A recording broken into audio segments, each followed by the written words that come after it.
We can use a simple experiment to figure out the formula of a hydrated ionic compound. Many ionic compounds trap water inside of their crystal lattices. This is because it's very difficult to pack spheres together efficiently. You always leave empty spaces and channels in your crystal, which can hold water. Ionic compounds that are holding water are known as hydrates, or the hydrated form. The ionic crystal that is completely dried is known as the anhydrous form. An means without in Latin, so literally without water.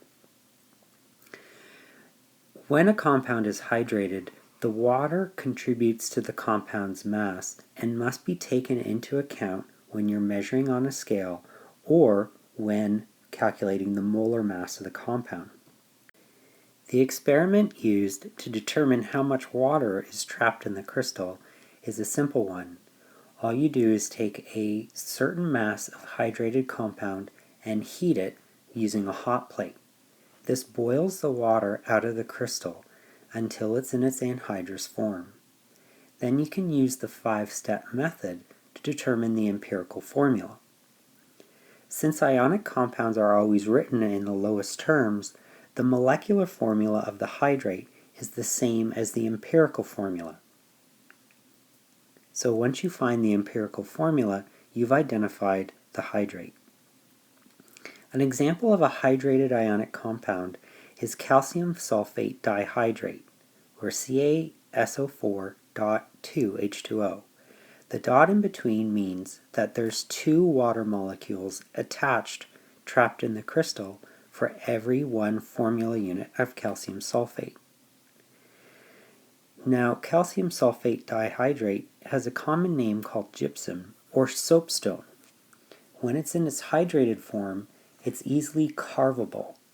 It can then be put into a kiln to dry out, which is why some artists use soapstone as a media for sculpturing.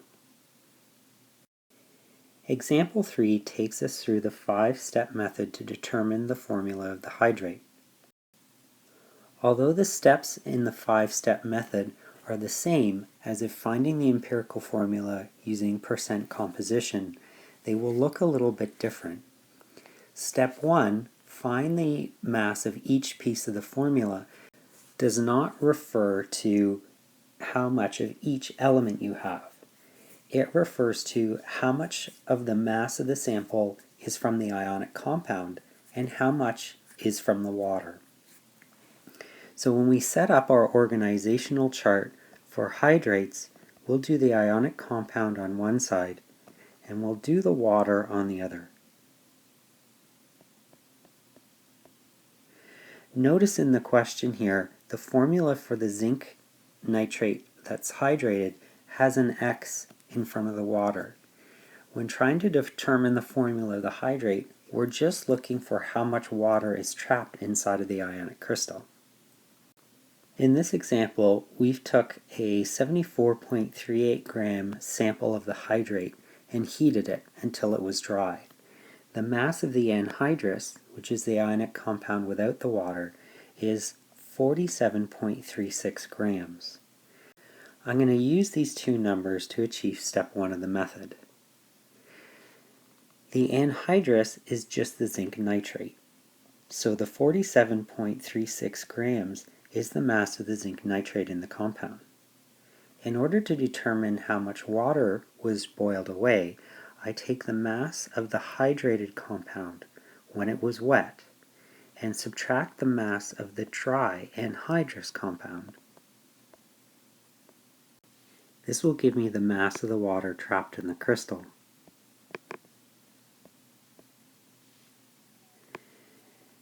Now that I have the mass of each piece of the formula, I move on to step 2 and change it into moles. I do that by dividing each mass by the molar mass of each piece. The molar mass of zinc nitrate is 189.43 grams per mole.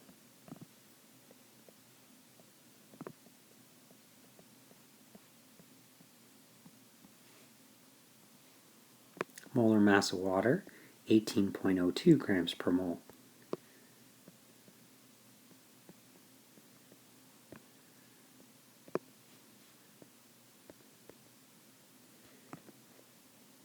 Step 3, divide by the lowest number, which becomes the zinc nitrate.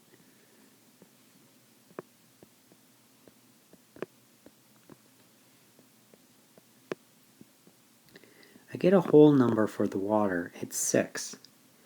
Therefore, for every 1 zinc nitrate, there are 6 waters attached to the crystal.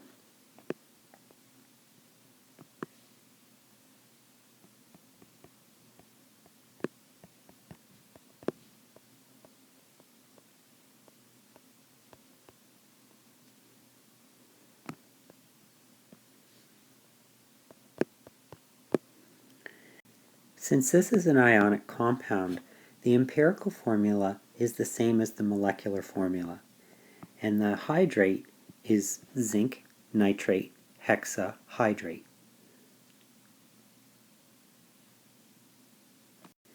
Some ionic compounds really like to be in the hydrated form, and when exposed to air, will start absorbing the humidity or water vapor out of the air. This is why it's really important, if you have an anhydrous ionic compound, to always close the container after you remove your sample. Leaving the bottle open for long periods of time will cause contamination and will throw off the percent yield of your experiments. This is also why often people will buy hydrated compounds and take the water into account, so this error is not part of their experiment. When purchasing hydrated compounds, it is good to be aware how much you're buying is actually water, because you'll have to pay for that water in shipping. You can calculate the mass percent of water in a hydrate by using the mass percent equation like we did in the percent composition lesson. If I want to find the mass percent of water in magnesium chloride dihydrate, I take the mass of the part that I'm interested in. So that would be the mass of the water. There's 2 waters in this formula, and the molar mass of water is 18.02 grams per mole.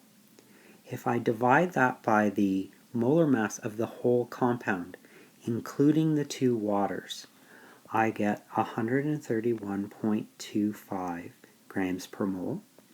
If I times that by 100, I get the percent water in this compound. It works out to be 27.44% water.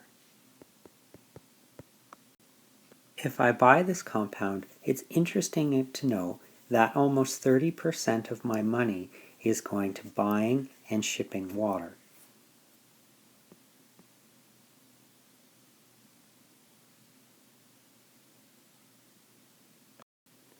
You should have printed off this assignment worksheet along with your finding formulas by experiment note.